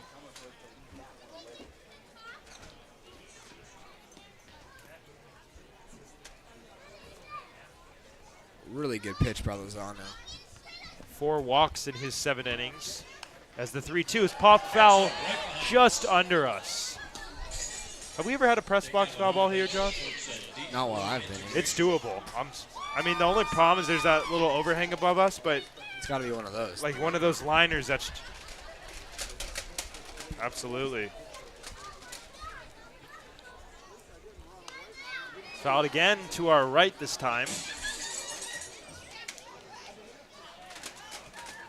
Another one sponsored by Deep Blue Integration. So kind of a long battle between Brendan Comerford and Chris Lozano. Designated hitter for the Blues. And there's a swing and a miss. Strike 3. Back-to-back Ks for Chris Lozano gets us started here in the 6th. Lozano feeling very comfortable with both the fastball and breaking ball. Throwing the breaking ball a couple of times in 3-2 count. This one getting a swing and miss and a strikeout. After that pitch and into this next at-bat, Max Audet and the home plate umpire had an extended conversation.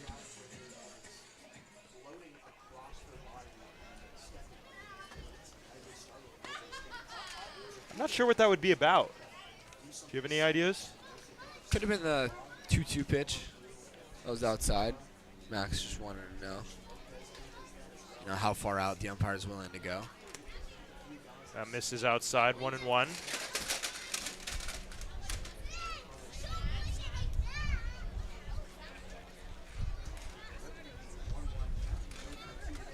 Winton 0 for 2. He did pick up an RBI as this one is grounded. Cooper Chef slides backhand, fires across the diamond. Oh, what a play! Cooper Chef with a rangy, magical wizard job at third base. It's a heck of a play by Chef over there at third. Making up for the error earlier in the game. A nice sliding play along the line and having the composure to get up and make an accurate throw, a long throw across the diamond. Really nice job by Cooper. Next up is number 45. Well, the Oaks got some diamond defense on the left side of the infield for sure. Milan Camarillo and Cooper Chef. Not much is going to get by them consistently. Now Parker Goff, the backstop, takes strike 1. Lozano has retired the first 5 hitters he's faced. Goff 0 for 2. He struck out in the first and grounded out back to Colin Clark in the 4th. And he swings through a fastball, well tardy, and Lozano jumps ahead 0-2.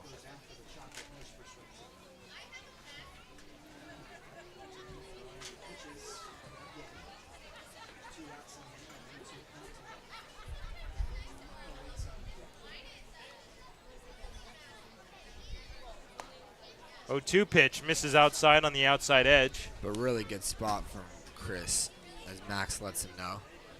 Fastball on the outer half. Tried to freeze the hitter. Potentially get a chase. Pitch misses off the plate by a few balls, but good location. 1-2, popped foul to the right, out of play. A couple kids racing for it, and A lucky winner in a San Francisco Giants hat gets to take a souvenir home.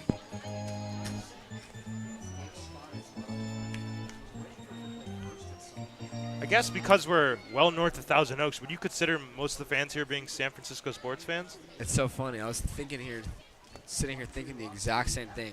I was about to ask you the same question. Yeah. I wonder what the primary fan base is here. Because in Thousand Oaks, it's definitely mostly Dodgers. Yeah, Dodgers or Angels. Here, we're in between Northern and Southern California. Yeah, I was just about to ask you that same question. Lozano looking for his third K.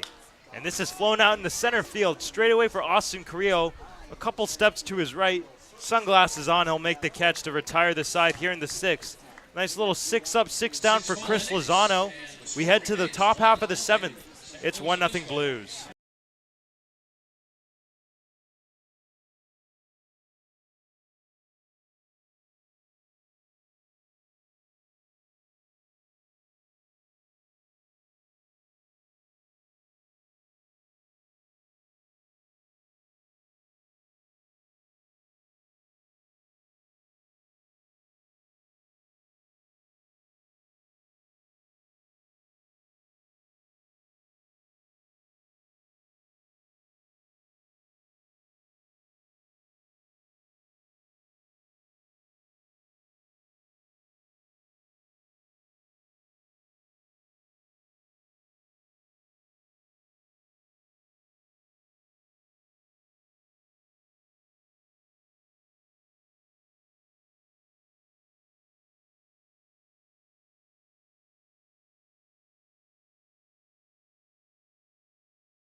Back here in San Luis Obispo, the Oaks are very glad to see a new pitcher in this game. It's Eddie Tierney placing Jackson Howell, who was stellar. He went 6 innings, 4 hits allowed, 5 strikeouts, and no runs. So the Oaks kind of shut down a red-hot Oaks offense as Landon West leads it off and takes outside and jumps ahead 2-0. The new pitcher, Eddie Tierney, a Nevada Wolfpack member.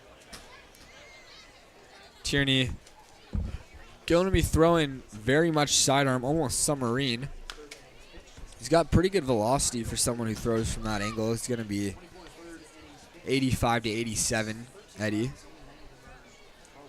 His problem becomes when he can't find the strike zone. Command can be an issue for Tierney, but when he's throwing strikes, he is very hard to hit.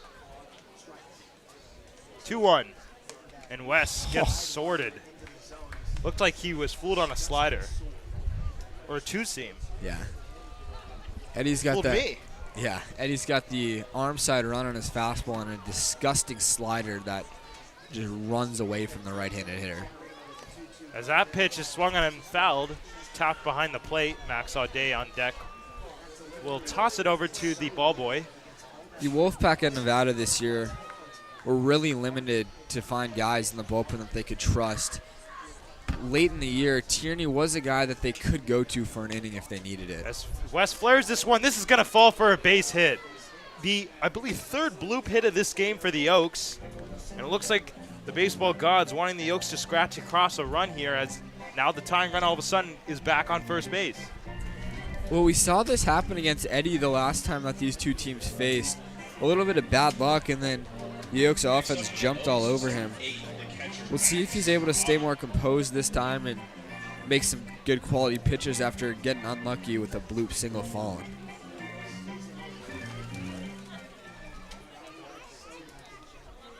So now Max Audet collected the second hit of the game for the Oaks back in the second inning. Takes strike one from Tierney. Tierney, a 4.63 ERA over 23 1/3 innings pitched. He is third on the team with that innings pitch count. So an innings eater for the Blues. As that almost hits Max, he has to jump out of the way of it. Looked like the slider just sliding a little bit too much inside. Tierney's also got a couple of saves, so it's definitely been used in some high leverage positions. I mean, we've talked about the Oaks pitching being remarkable. The Blues, another one of those teams. Audet chops this one first base way. Tallerman goes to second for one. The throw to first, not in time. Off the bag, as it looked like another extra cover by the pitcher, Tierney. Almost gave him a teddy bear. Audet does not run too well, but he's able to leg out that for a fielder's choice, and definitely a lot better for the Oaks with a runner on first and one out than nobody on and two outs. Well, turning a 3-6-1 double play is always really difficult because it's hard to throw to a moving target, the pitcher having to come a long way over. So making an accurate throw by the shortstop, the pitcher making a catch and finding the base before the batter gets there is never going to be an easy thing to do.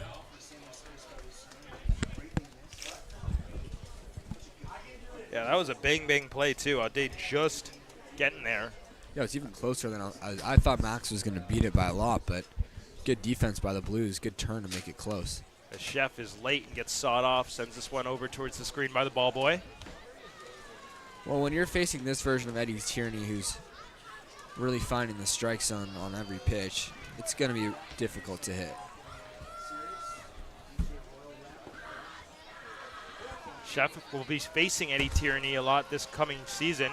Now in the same conference. Check back on Audet, but he's back safely. So always nice for players to get early scouting reports for themselves and for their teammates come the fall. Yeah, not only in the same conference, actually going to be bitter rivals. UNLV and Nevada hate each other, to say the least.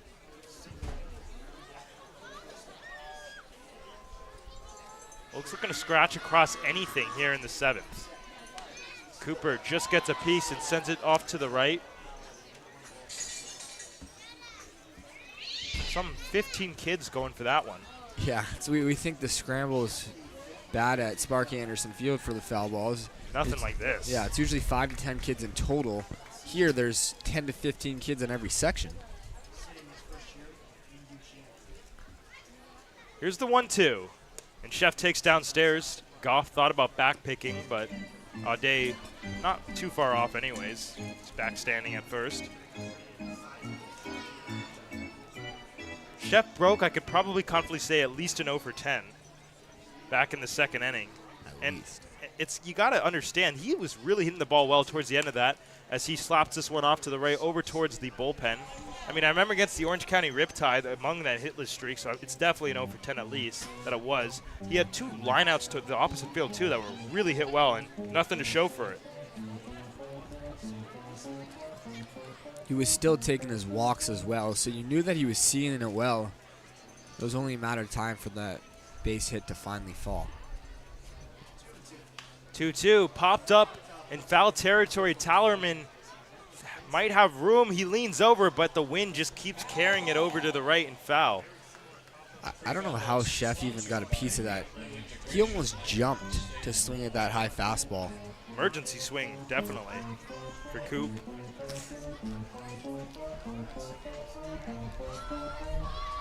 Tierney's made some really good 2-strike pitches this at-bat that Chef has done a nice job of fouling off. We'll do it again, 2-2, softly grounded to shortstop. Arion fires on the run and makes a really nice play at first base. Had to go to the sure out at first base because it was not hit too well, but Ade moves to second, 2 outs. It's a legit play over there at shortstop. Sometimes those in-between hops can be difficult for an infielder, and he has some good hands to field that ball and fire an accurate throw over to first base. So now what seems like the 100th time the Oaks have a runner in scoring position. They've left 6 on base. Really uncharacteristic of this team. Alon Camarillo standing in, and he checks the swing. Did he go? No, says the first base umpire. It looked like a front door breaking ball that Alon just able to hold back on.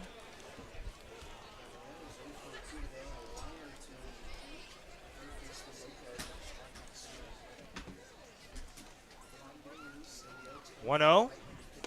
Camarillo well tardy on a 2-seam from Tierney.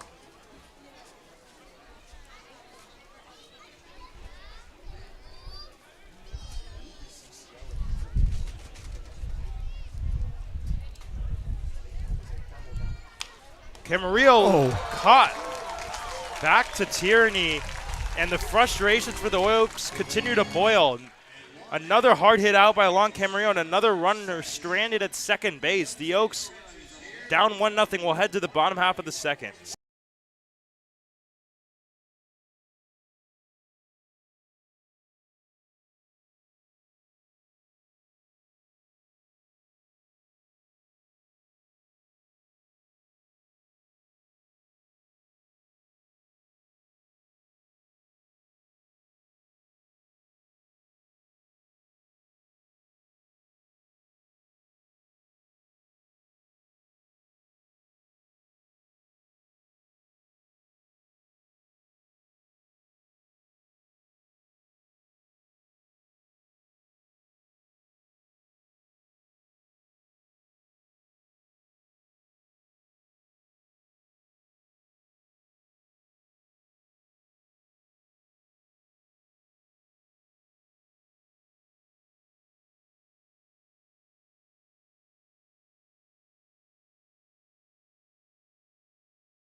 Back here, Chris Lozano's outing is done. A very excellent 2 innings pitched of 6 up, 6 down.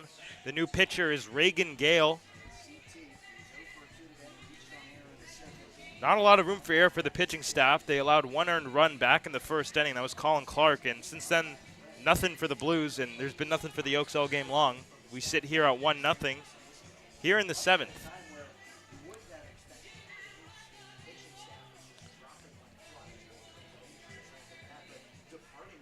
Gale pitched 2 innings a couple days ago for the first time this season.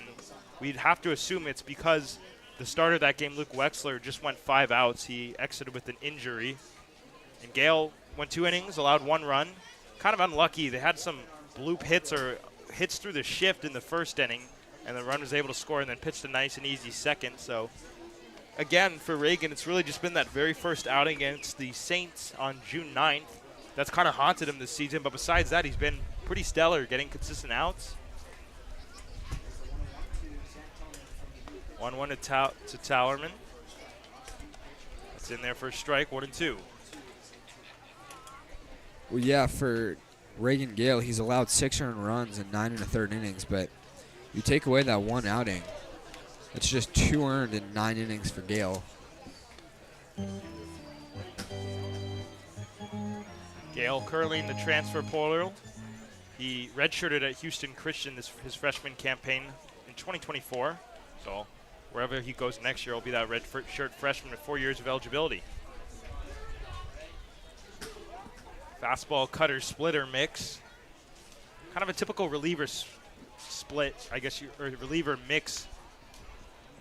A lot of starting pitchers with a slider or something like that, and a lot of relievers too, but you see people out of the pen tend to have a smaller pitch mix, but with really, really nasty break.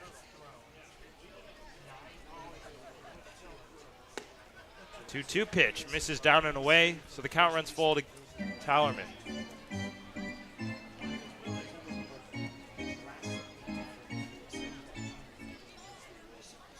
Seven walks in 9 1/3 for Gale. As the payoff pitch is on the outside corner, strike 3 called. Reagan Gale gets his first strikeout in as many batters here in the 7th. Tallerman was clearly expecting something different.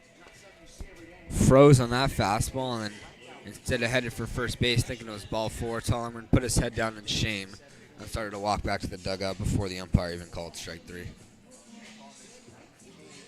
So now Giovanni Blanchette, only 1 plate appearance today. That was a single. Back in the 2nd inning, he walked in the 4th, and he takes a fastball on the outside edge, but just a little bit outside, too far outside, I should say, ball 1.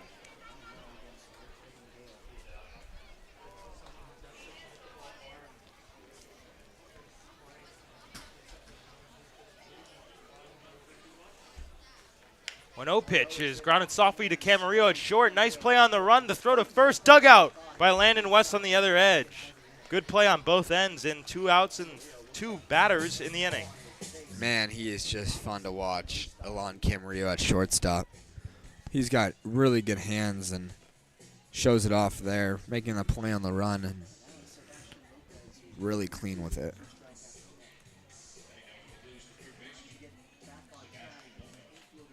So 2 outs and less than 10 pitches, and Sebastian Lopez takes right at the knees.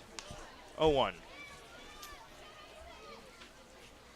Lopez a strikeout victim in both at bats, both times swinging, as he goes way after a nasty cutter, it looked like. Gale's cutter works like a slider for him, because he doesn't really have anything moving right to left besides that pitch. 0-2, softly grounded again. Camarillo on the run. Another throw on the run. Out number 3. Wow. Very nice 1-2-3 for Reagan Gale. We head to the top of the 8th inning. It's getting late. 1-0 Blues.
The Oaks have 6 outs to play with here in the the top half of the 8th. It's been a really rough day offensively. Eddie Tierney going out for his 2nd inning of work. And it's top of the order, Lucas Danilowitz, so hopefully this is the inning where the Oaks scratch across their first run. Danilowitz takes a little bit high for ball 1. Lucas 1 for 3 out of the top spot of the lineup. A bloop double all the way back in the first inning, but since then is lined out to shortstop and flown out to left field. And that hits him. A hit by pitch gets things started for Danilowitz, or for the Oaks, and it seems like Danilowitz has been getting hit a lot lately. For Tierney, that's been a big issue for him. Hit by pitch number 12 on the year. And that's Lucas's 5th hit by pitch this season. So it seems like it's been a lot of that in the last week. But now the red-hot Kai Caranto, who's been held silent today, 0 for 3. Check over on Danilowitz at first, but he's back with the slide. And it's really now or never for the Oaks. They've left quite a bit on base. 6 men on. Of course, Ofer with runners in scoring position as Caranto takes outside and jumps ahead 1-0.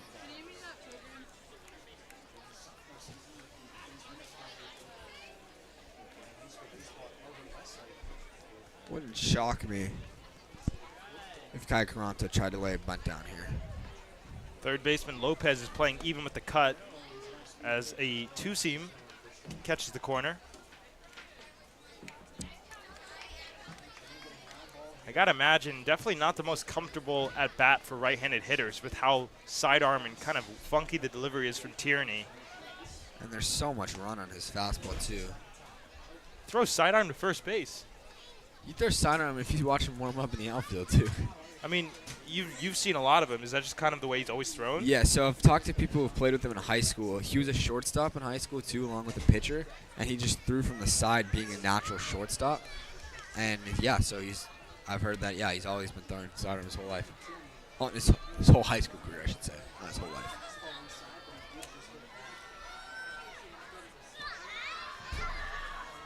Danilowitz on first. He represents the tying run here in the 8th. The 1-2 to Caranto. Popped foul just to our right. Oh, a kid brought a glove and just did not make the catch. He just completely whiffed on it. That looked perfect. You don't stab at it. You kind of stabbed at it. You let it come to you. Just rough.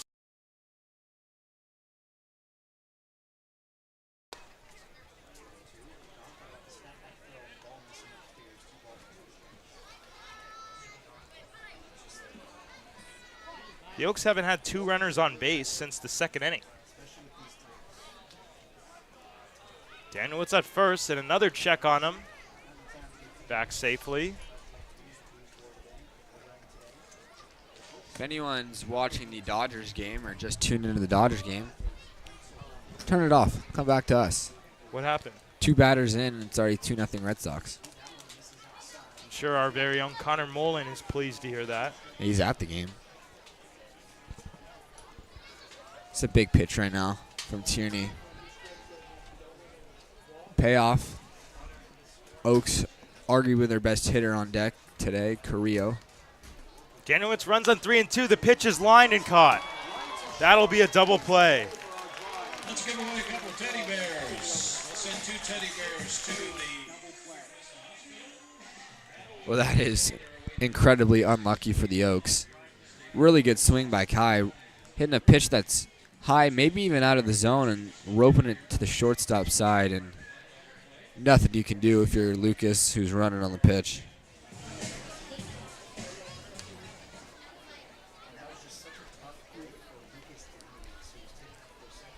So Austin Carrillo takes upstairs.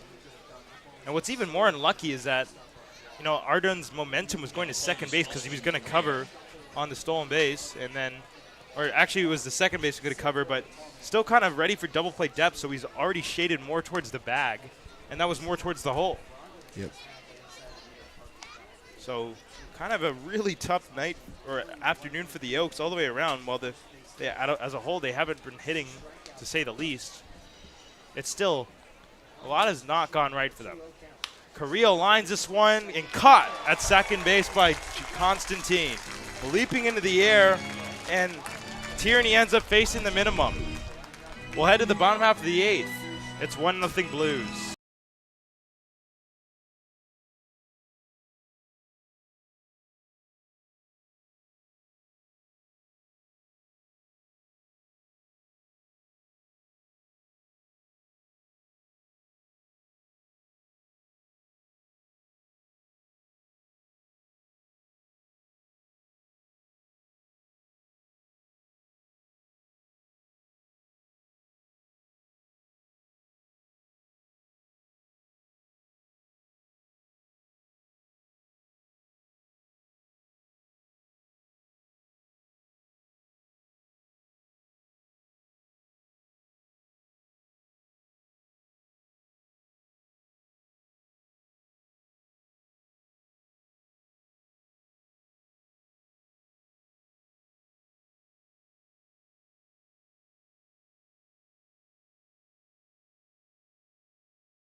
Back here, bottom of the 8th inning, the Blues looking for their last chance. They hope so offensively. Up on top of the Oaks, 1-0.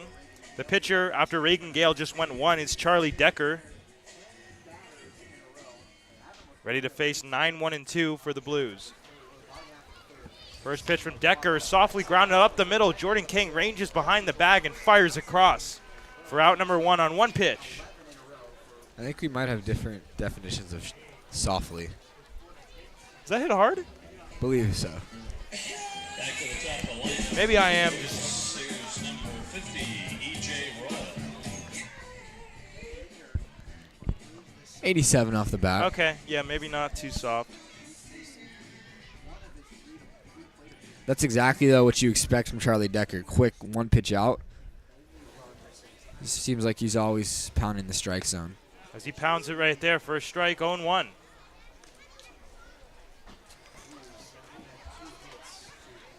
Decker's been one of the most fun Oaks pitchers to watch this summer. 12 innings pitched. Double-digit appearances for Charlie. Those strikes. It's really been since day one. He pitched in the very first game of the season, a non-league game against the Coastal Dodgers, and he earned the player of the game nod right then and kind of hasn't looked back all season long. Out of the University of Puget Sound. He was snubbed from the CCL Showcase game. No question. As he gets a strikeout here, Audet has to throw him out because it got away. 2 quick outs. It's just disgusting. Charlie, he's got that breaking ball that he just locates so well to bounce off the fastball. He doesn't need to throw his fastball as much because he's so good at locating the off speed and the breaking ball. So now Sam Arden, 1 out of 3. He singled back in the third, but it's a strikeout victim in 2 at-bats.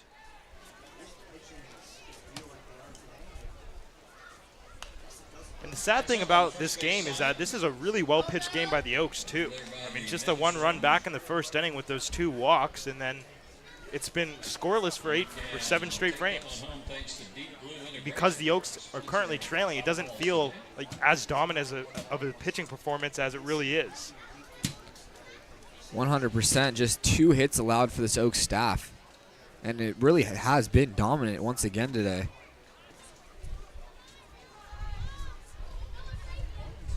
One is lined into left center field for a base hit.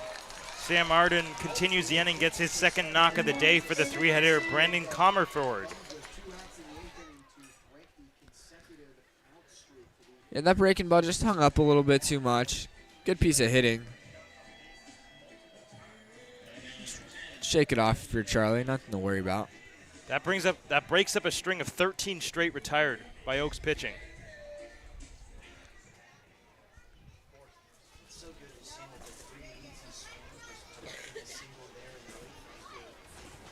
The last runner to reach was Giovanni Blanchette.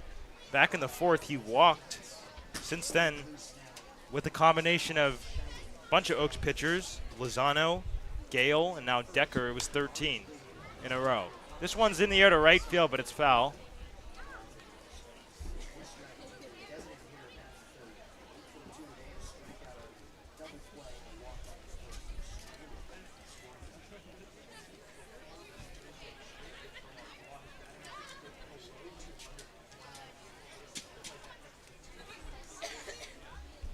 Two down and 1 on, and a check back over on Arden, but he's back sliding. He's got a pretty big lead over there.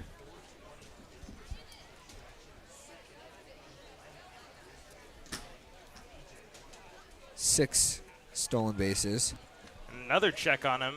Landon West kind of has to jump over him to corral that one.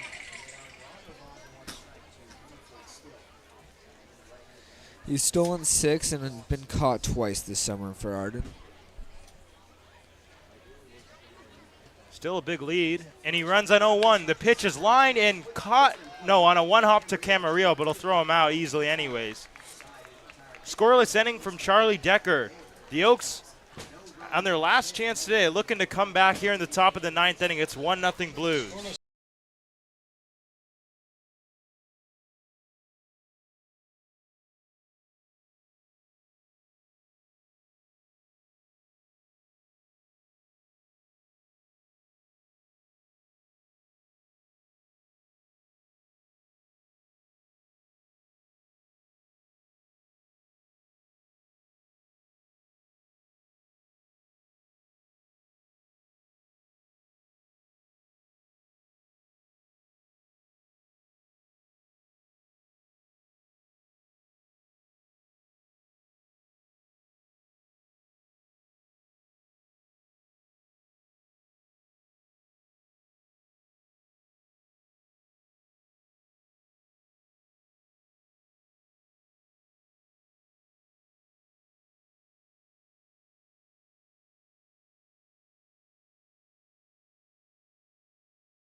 Top of the 9th inning, Blues on top of the Oaks. The last chance for Conejo. It's 1-0.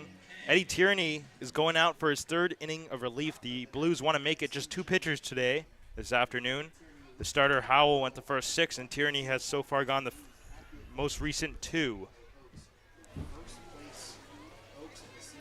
Jordan Kang takes pitch, called a strike on the outside corner. Kang 0 for 3 today, 2 Ks and a flyout to left field. The flyout was hit very well, though, as he gets the legs out of way of a ball inside, 1-1. The Oaks just need a base runner, trying to get in any way they can. Outfield straight away, the 1-1. 1-2. Chasing a pitch, probably darting outside the zone.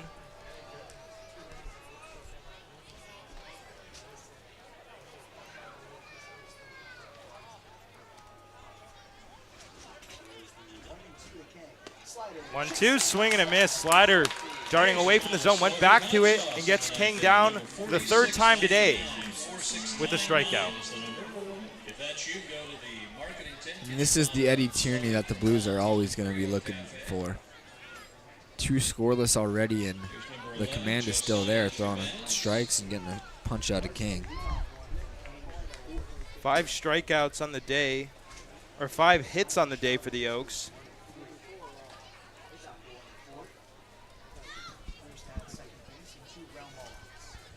As a big swing and a miss from Josiah Chavez.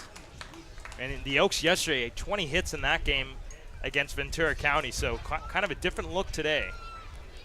17 runs in that one. 0-1 is popped up into shallow left field. Witten coming on into foul territory. He will get there. He overran it a little bit and make the catch for out number 2.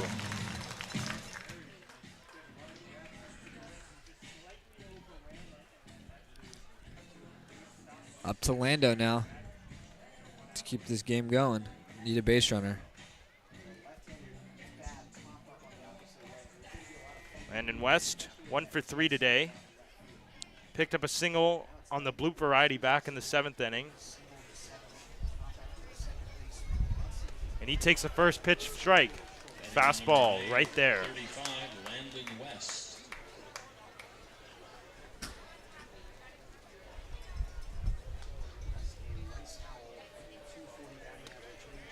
0-2. Catching the outside corner, Landon did not appear to like the call. So the Blues 1 pitch away from a 1-0 victory here in San Luis Obispo. The 0-2. Popped into right field, shallow. Planchette will not get there. A mirror image of what we saw in the 7th inning. And the Oaks are not going down quietly, so at least so far. The tying run is on first base. Now number 8. And it was Landon, too, who hit that little bloop single, and he's going to get pinch ran for now. It'll be Daniel Orozco. Two-way guy. Daniel's had 3 at-bats this summer. Was a starting pitcher against the Saints just a few days ago. He's got a bit more speed than the catcher West. West at first base today, so I'm not sure if Daniel plays first, but we'll see. Maybe they move Audet to first, and then if Baker's not injured or something like that. First pitch to Max Audet, misses. I mean, something to the gap. I'm not too familiar with Orozco's speed. I'm sure it's quicker than Landon West. Could mean something, maybe the tying run scoring. Missing outside, 2-0.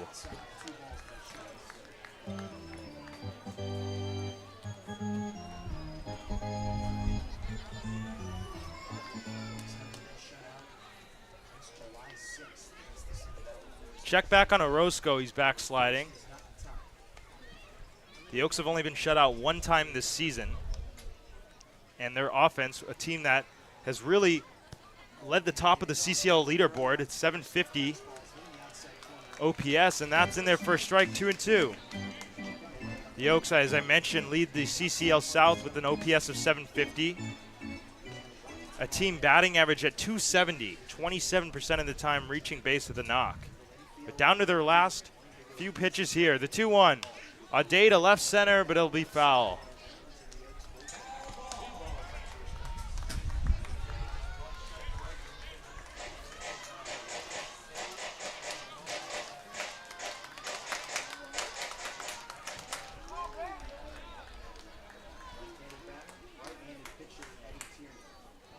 Six hits on the day for the Oaks.